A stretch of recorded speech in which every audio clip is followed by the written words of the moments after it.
छुटू की भासे नूरा लगावते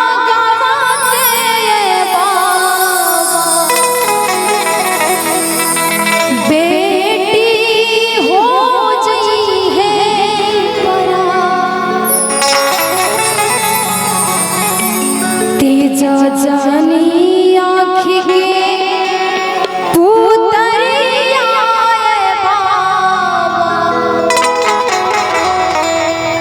हथवा सीन हो रवा धरा छुटू की भासे नूरा लगावते बाबा बेटी हो जई है परा छुटू की भासे नूरा लगावते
लड़की के भावा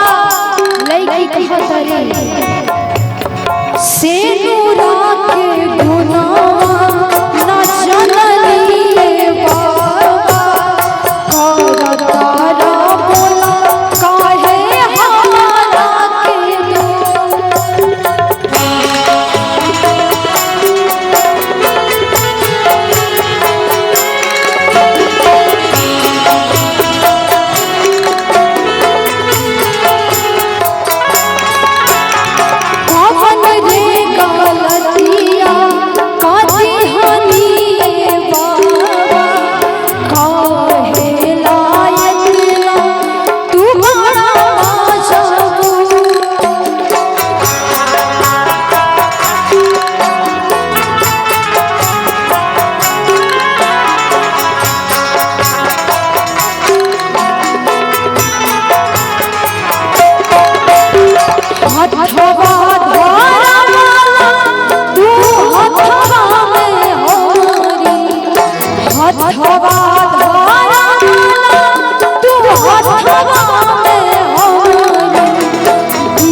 जनी आँखी के पुतरिया हथवा सीन हो धरा